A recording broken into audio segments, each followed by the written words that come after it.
우리는 지난 설교들에서 중생과 회개에 대해서 살펴보았습니다. 중생은 우리나라 말로 하면 거듭난다, 이런 뜻이죠.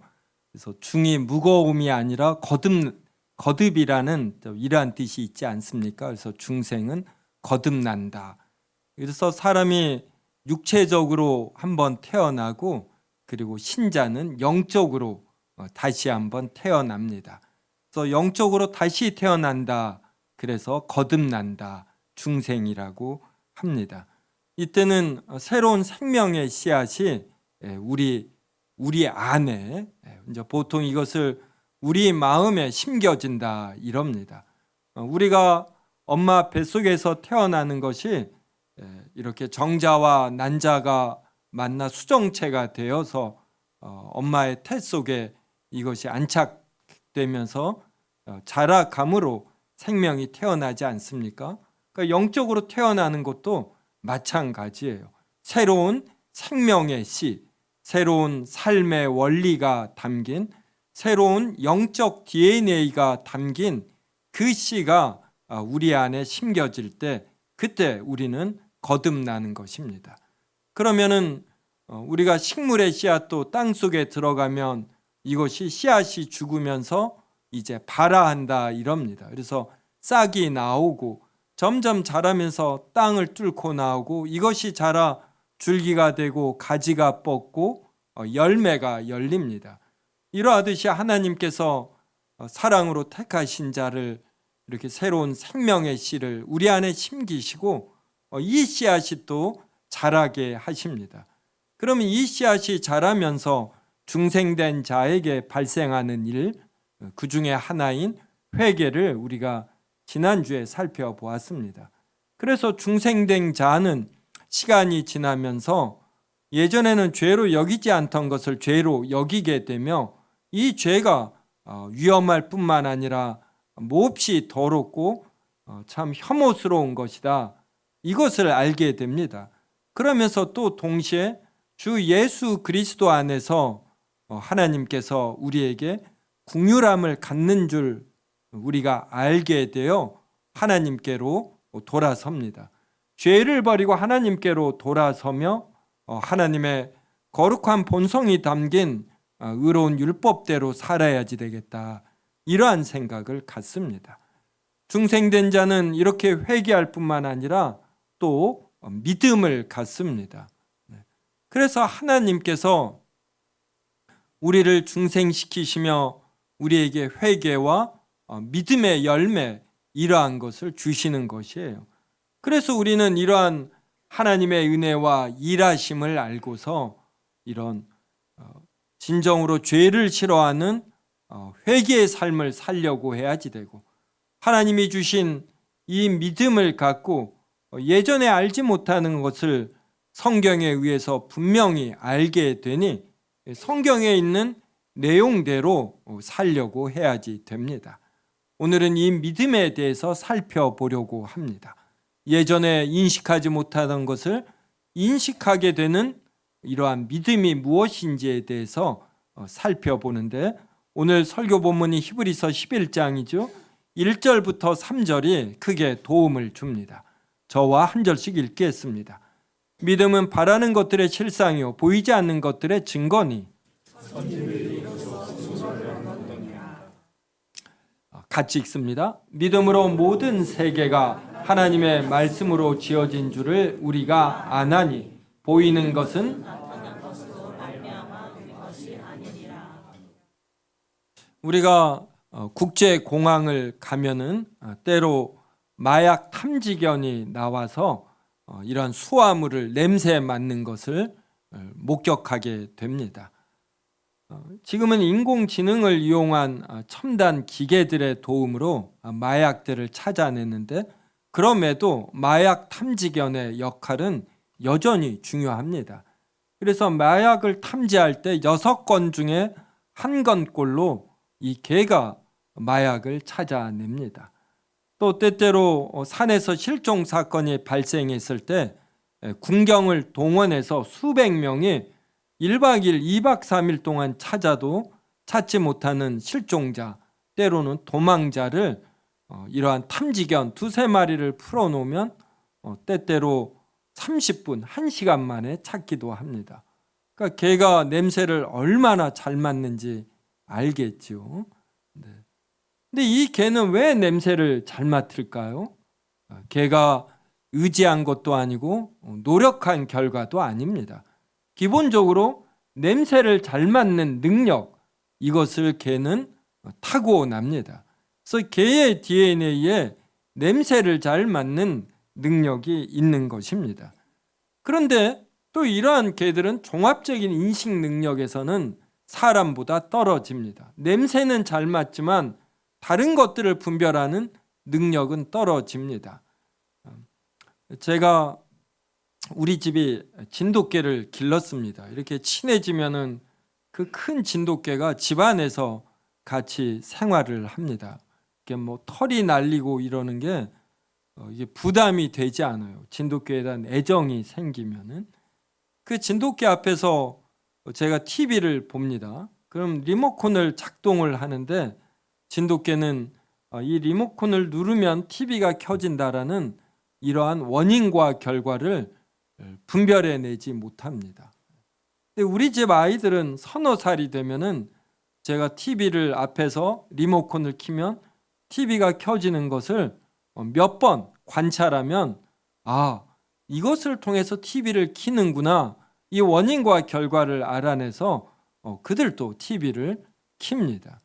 그러니까 이러한 식의 종합적인 인식 능력에선 사람이 가장 뛰어납니다. 그래서 일반 학문에서도 사람을 만물의 영장 이렇게 표현하고 사람을 영장류 이러한 호칭으로 생물학적 계통 분류를 하기까지 합니다. 그러면 사람은 왜 이러한 종합적인 인식 능력이 뛰어날까요? 이것도 사람이 의지하거나 노력한 결과가 아니라 이러한 능력을 타고납니다. 사람의 DNA에는 이러한 능력이 담겨 있는 것이에요. 그런데 이러한 사람이 성령으로 거듭나면은 더 뛰어난 인식 능력이 생깁니다. 불신자들은 알지 못하는 것을 영적으로 이해하게 되는 이러한 인식 분야가 생기는 것입니다. 그래서 히브리서 11장 1절 보면 믿음은 바라는 것들의 실상이요 보이지 않는 것들의 증거 이럽니다. 성도 여러분은 부활을 믿으실 것이고 이로 인한 영생을 믿으실 것이고 이렇게 영생된 자들이 사는 하나님 나라 새하늘 새 땅을 믿으실 것입니다. 그런데 이러한 것들이 존재한다라는 증거가 어디에 있습니까? 새하늘 새 땅, 그리고 내가 다시 부활할 수 있다. 늙고 병들고 죽은 자들이 심지어 몇 백 년 되어서 썩어 전부 문드러지는 이러한 시신이 다시 부활한다라는 증거가 어디에 있습니까? 이에 대한 증거는 외적으로 없어요. 외적 증거도 없고 부활이 있다라는 어떤 치밀한 논리도 없습니다. 그런데도 우리는 이것을 믿거든요. 이에 대한 확실한 증거가 있는 거예요, 우리에게. 그게 무엇이냐면 믿음인 것입니다.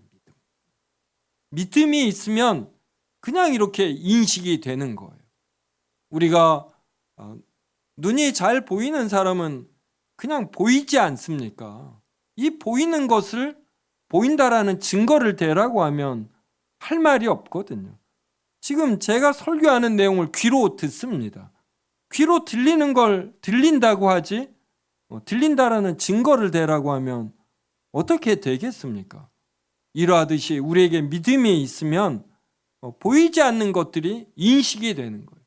그래서 히브리서 11장 1절이 믿음은 바라는 것, 우리는 부활과 영생과 하나님 나라를 바라지 않습니까?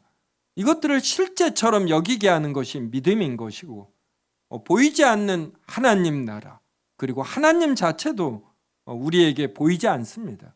근데 우리는 믿음을 인해서 하나님이 인식이 돼요.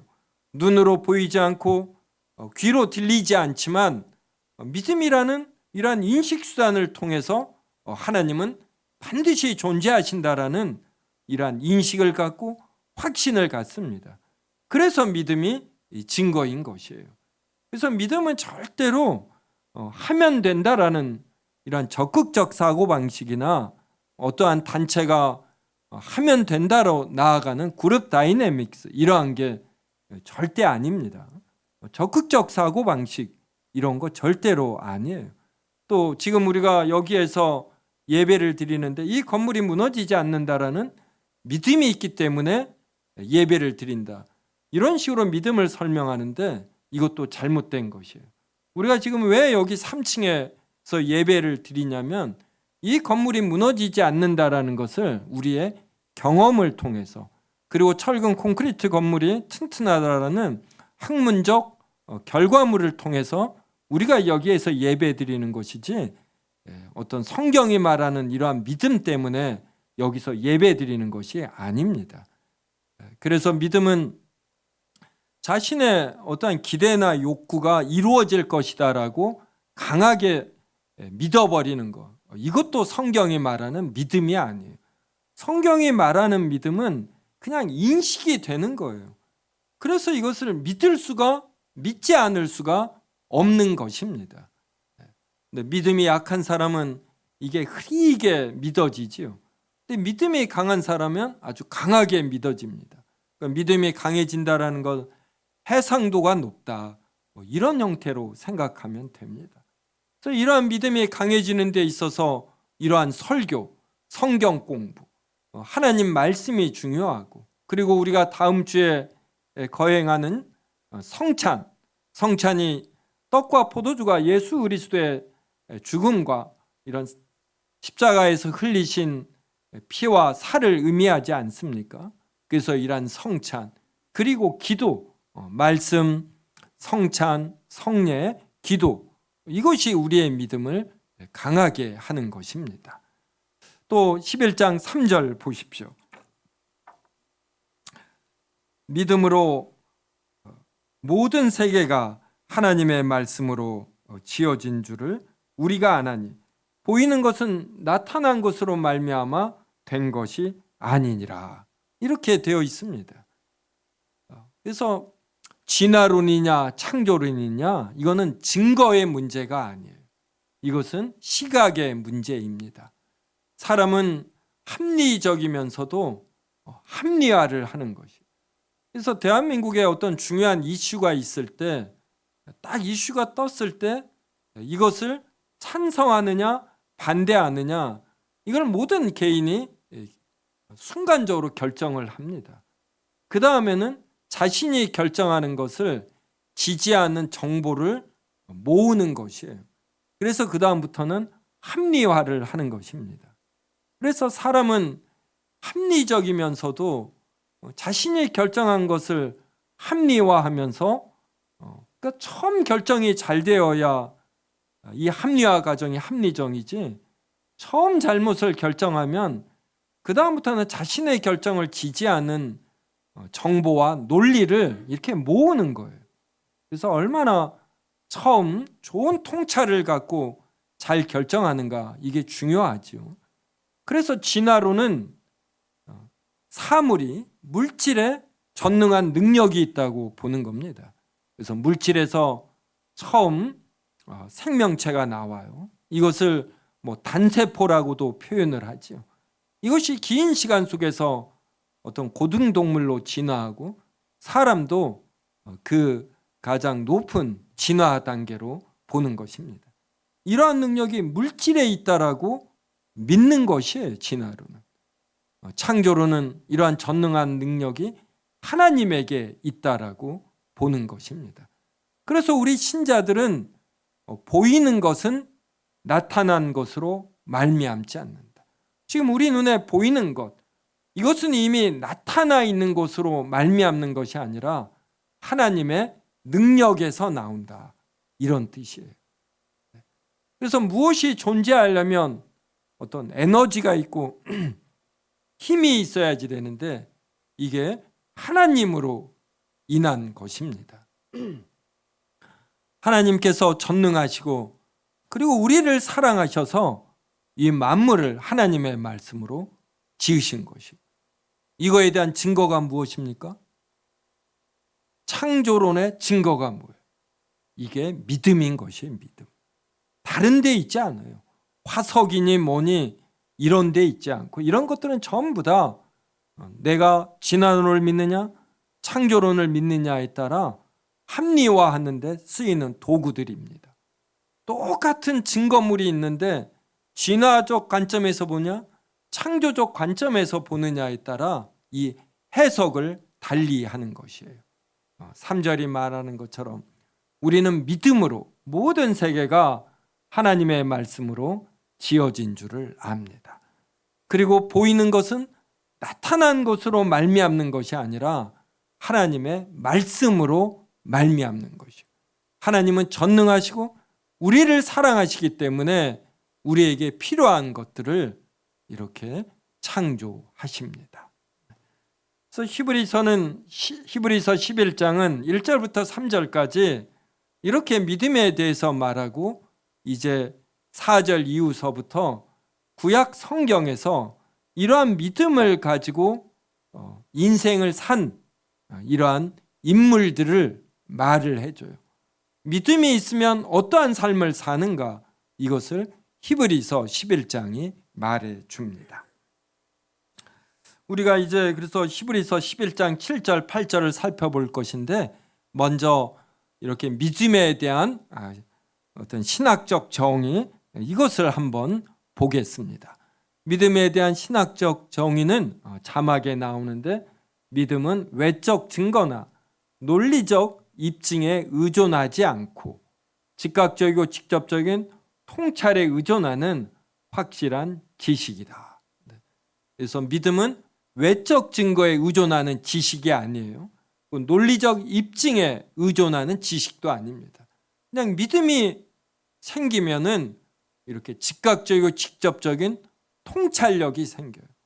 그래서 자연 만물, 이런 가을을 보면은 그냥 직접적이고 즉각적인 통찰로 이건 하나님께서 하시는 것이다, 창조의 증거다, 이런 통찰이 생깁니다. 그래서 이러한 통찰에 의존하는 아주 확실한 지식인 것이에요. 그래서 우리 성도 여러분이나 저나 이 확실한 지식의 근거에서 확신을 갖고 주의를 지키고 이렇게 예배드리며 기뻐하고 즐거워하고 마음의 평안을 얻는 것입니다. 이러한 확실한 지식을 가진 아브라함에 대해서, 노아에 대해서 히브리서 11장 7절로 살펴보겠습니다. 히브리서 11장 7절 저와 같이 읽겠습니다.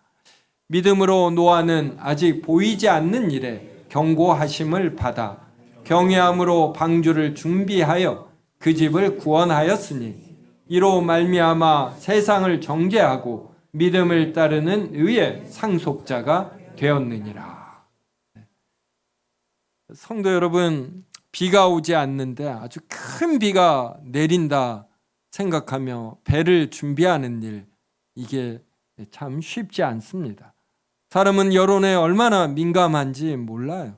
그래서 주변에서 자신을 비난하고 왕따를 시키면 이게 심리적으로 굉장히 어렵습니다.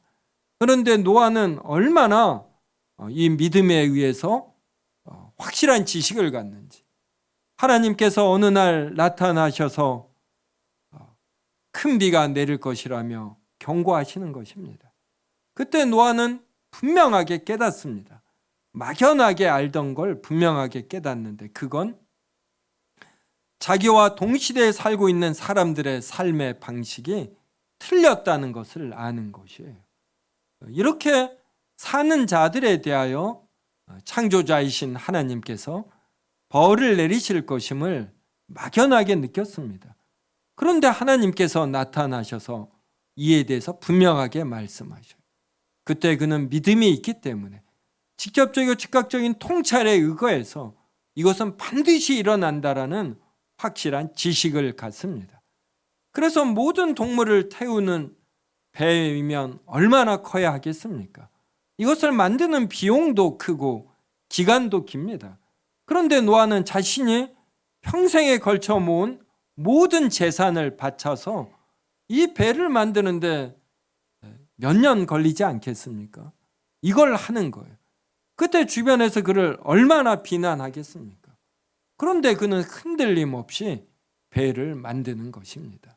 그래서 그 집을 구원하였으니, 자기의 집을 구원하였고 이로 말미암아 세상을 정죄하고, 세상이 잘못되었다라는 것, 이것을 노아는 방주 준비로서 정죄한 것입니다. 그리고 믿음을 따라 살아가는 의의 상속자가 된 것이에요.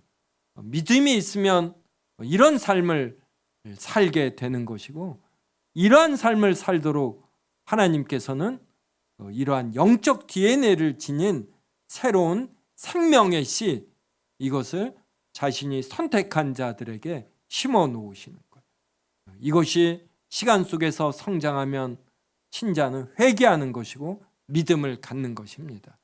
그러니까 우리는 우리 안에 심겨진 새로운 영적 DNA의 이 씨, 이 내용을 알고서 이대로 살려고 우리가 노력하는 것입니다. 그 다음 8절 보십시오. 8절도 저와 같이 읽겠습니다. 믿음으로 아브라함은 부르심을 받았을 때에 순종하여 장래 유업으로 받을 땅에 나아갈세. 그래서 노아와 아브라함이 똑같아요. 노아는 방주고 아브라함은 이 가나안 땅입니다. 그래서 노아는 방주를 준비했고 아브라함은 가나안 땅으로 가는 것이에요.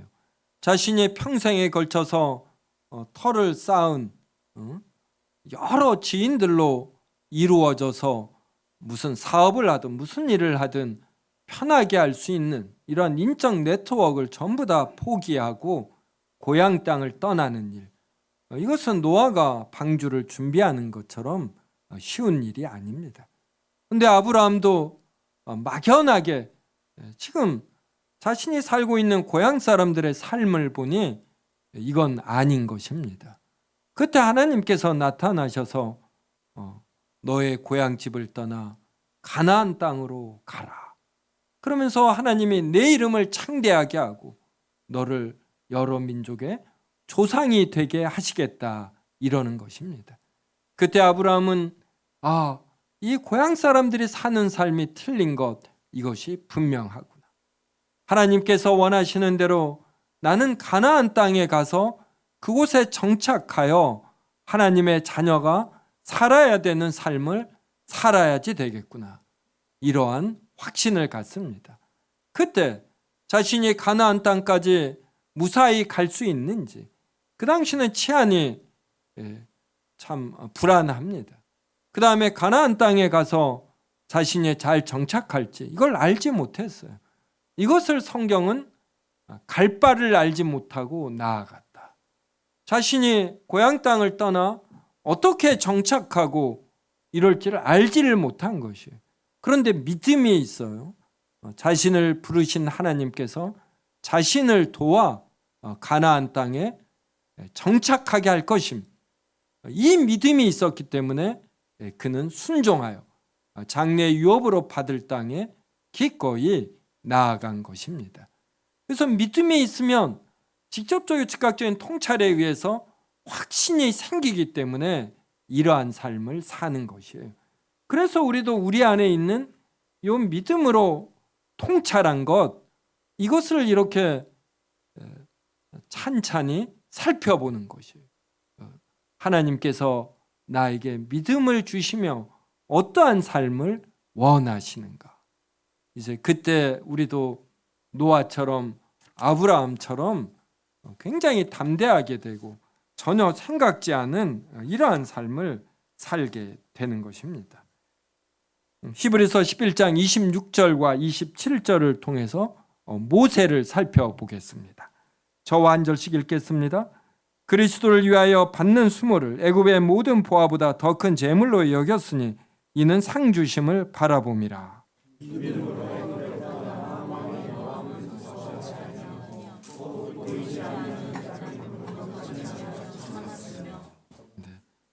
자, 모세가 바로의 공주의 아들이지 않습니까? 그리하면 그가 누릴 수 있는 권한과 재물, 이게 참 많지요. 그런데 모세는 그리스도를 위하여 받는 수모를 기꺼이 그가 택했습니다. 애굽의 모든 보화보다 더 큰 재물로 여긴 것이에요.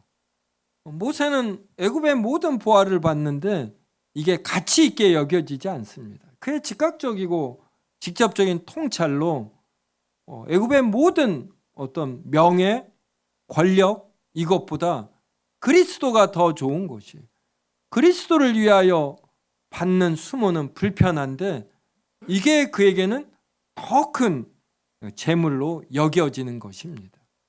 그는 하나님을 바라보았죠. 하나님을 바라볼 때 하나님께서 자신에게 알려주신 가치, 그리고 하나님이 주시는 평안, 영광, 이게 애굽의 모든 보화보다 더 큰 재물로 여겨집니다. 그래서 그는 애굽을 떠나는 것이에요.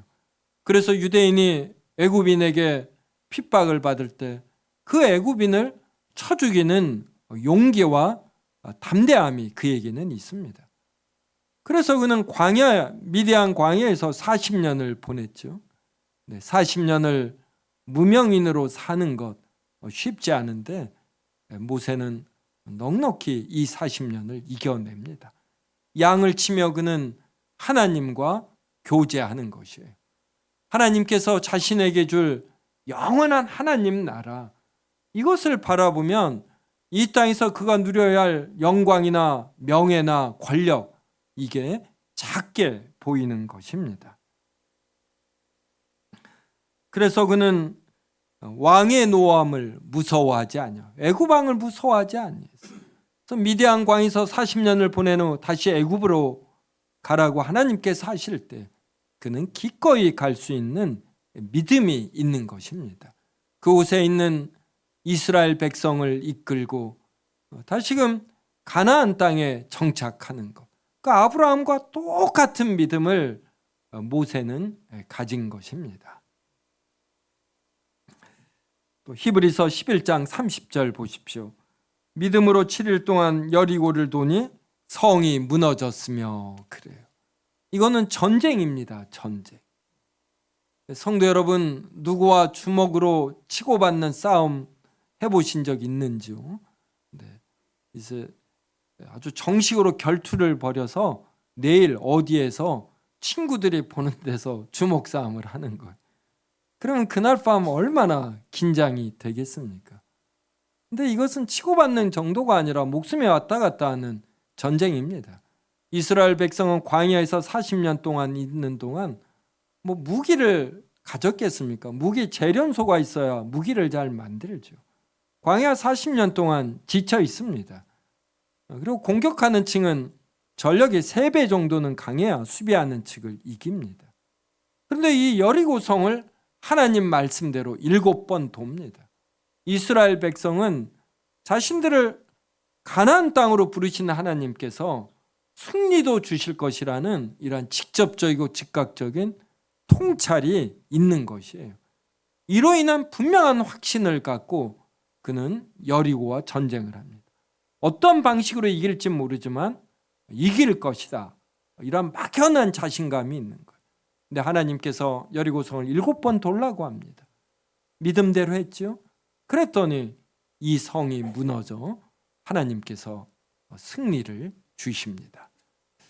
그래서 우리도 이제 각자마다 다른데 이 믿음이 강한 사람은 직격적이고 즉각적인 통찰이 있어요. 이로 인한 분명한 확실한 지식을 갖고, 지식은 우리에게 정서적으로 의지적으로 영향을 미칩니다. 그래서 확실한 지식은 또 확신에 이르게 되고 실천력을 갖게 됩니다. 그래서 무언가 다른 사람이 생각지 못한 이러한 일들을 해내는 것입니다.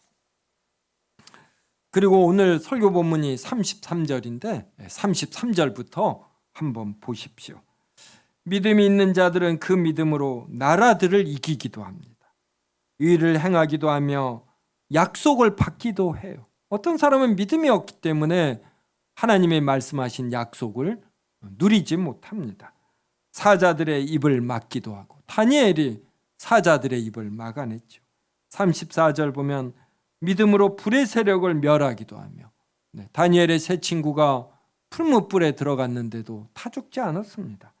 칼날을 피하기도 하며 연약한 가운데서 강하게 되기도 하며, 믿음이 생기면 강해집니다. 자신이 연약하다 그러면 하나님이 주신 이 믿음을 살피셔요. 이 믿음은 하나님이 주시는 겁니다. 중생된 자에게 하나님이 주시는 거예요. 이 믿음을 우리가 말씀과 성찬과 기도를 통해서 강하게 하는 것이에요. 이 믿음으로 생긴 인식력을 가지고 내가 어떻게 시간을 보내고 어떻게 돈을 쓰고 어떻게 사람을 섬길 것인가, 이 생각을 하는 것입니다. 전쟁에 용감하게 되어 이방 사람들의 진을 물리치기도 합니다. 35절 보면 믿음으로 여자들은 자기의 죽은 자들을 부활로 받아들이기도 하며, 또 어떤 이들은 더 좋은 부활을 얻고자 하여 심한 고문을 받되 구차히 풀려나기를 원하지 아니하였습니다. 바울도 죽기를 소망했어요. 개통밭에 굴러도 이 땅이 좋다라는 건 불신자들의 생각입니다. 우리는 죽은 이후에 천국에 있어 하나님께서 나를 영접한다는 확신이 있습니다. 그래서 바울은 오히려 죽기를 소망했어요. 빨리 이 땅을 떠나 하나님의 품 안에서 안식하기를 바랬습니다. 그래서 이런 부활을 생각하며 믿음이 있는 자는 고문을 받을 때 구차하게 풀려나기를 원하지 않은 것이에요. 36절 보면 믿음으로 어떤 이들은 조롱과 채찍질 뿐 아니라 결박과 옥에 갇히는 시련도 받았습니다. 조롱을 받아내는 것, 우리는 한 번, 두 번, 세 번 자존심이 상하거나 이렇게 조롱을 받으면 잘 참지 못합니다. 믿음이 있으면 조롱, 채찍질도 참아내는 것이요, 결박, 옥에 갇히는 시련도 받아냅니다. 37절 보면 믿음으로 돌로 치는 것, 톱으로 켜는 것, 시험과 칼로 죽임을 당하고 양과 염소의 가죽을 입고 유리하여 궁핍과 환난과 학대를 받아냅니다.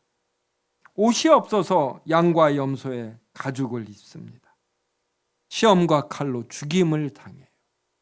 그 믿음이 있으면 이제 이런 삶을 사는 것인데, 우리는 자꾸만 믿음을 갖고 우리가 어떻게 되기를 원하냐면 존재감이 높아지기를 원합니다. 자신이 드러나기를 바라는 것이에요. 이로 인해서 불안이 생기고 이렇게 항상 긴장되어 있습니다. 왜냐하면 좋은 상황을 놓치지 아니하고 내가 이 좋은 기회를 잡아야지 되거든요. 그래야 내 존재감이 높아지니까. 그러니까 아둥바둥하게 되는 것이에요. 근데 하나님께서 믿음을 통해서 무엇을 원하시는가, 이것을 알면은 긴장이 풀립니다. 그 누가 돌에 맞는 것, 톱으로 켜는 것, 시련 받는 것, 이걸 원합니까? 그러니까 긴장하지 않아도 그냥 내 차례가 되면 이걸 받으면 되거든요. 그러면서 어떤 만족감이 생기고 평안이 생깁니다. 저도 이러한 것을 일주일에 왔다 갔다 합니다. 하나님의 영광을 생각하고 제 자신의 존재감을 높이지 않으려고 하면은 그때부터 이 세상이 빼앗을 수 없는 평안이 밀려옵니다. 만족감이 보여요. 그리고 나에게 도움을 줄 사람을 연락하는 것이 아니라 내가 누구에게 도움을 줄 것인가, 도움 줄 사람을 찾습니다. 내가 도움받을 사람을 찾으면 긴장해서 이 사람에게 무언가 잘 보여야지 되잖아요. 근데 내가 도움을 줄 사람을 찾으면 이런 게 없어집니다. 하나님이 주신 믿음, 중생된 자에게 하나님이 허락하신 열매로서의 이 믿음을 우리가 잘 가꾸면 오히려 우리에게 평안이 있고 만족감이 있는 것이에요. 그리고 또 그렇게 할 때 하나님께서 우리에게 필요한 바를 더하십니다. 근데 믿음으로 자신의 존재감을 높이려고 하면 기도도 무엇을 달라 이렇게 되어버립니다. 38절 보면 이런 사람은 세상이 감당하지 못합니다. 물불을 가리지 않는 사람, 죽음을 두려워하지 않는 사람을 일반 사회에서도 감당하기 힘든데 영적 DNA가 믿음으로 강하게 형성된 사람, 그래서 죽음을 두려워하지 않는 신자를 어찌 이 세상이 감당하겠습니까? 그래서 우리는 믿음으로 어떻게 살 것인가? 나를 높이는 것이 아니라 하나님의 존재감, 하나님의 영광을 높이는 삶, 이러한 삶을 생각해야지 되는 것이에요. 어떤 이러한 영적 야성이 회복되어야 우리의 삶이 달라집니다. 이러한 영적 야성이 생기면 삶에 만족함이 있어요. 감사함이 있습니다. 웬만한 불편함이나 이러한 것은 그냥 별게 아닌 것이에요. 거기에서 나의 은사를 통해서 하나님께서 원하시는 삶이 무엇인가, 이게 보입니다. 이것을 위해서 내 시간과 내 정열을 쏟게 하는 것이에요. 그러면 당연히 전도하게 되어 있어요. 나의 믿음의 생활이 너무 좋거든요. 내가 예전에 모르던 죄를 죄로 인식하는 회개의 삶이 좋고, 성경 말씀이 말하는 약속을 내가 진정으로 믿고 이것을 사모하고, 성경에 하지 말라는 경고를 두려워 떨며 우리를 구원하여 주신 예수 그리스도를 영접하고 신뢰하고 의지하는 삶을 사는 게 너무나 좋거든요. 그러면 자연히 이렇게 전도하게 됩니다. 그리고 내 시간과 내 정열을 자연히 하나님의 영광을 위한 삶을 살게 되고, 내 존재감이 사람들에게 조롱을 받아도 그리 어렵지 않게 이겨낼 수 있는 것이에요.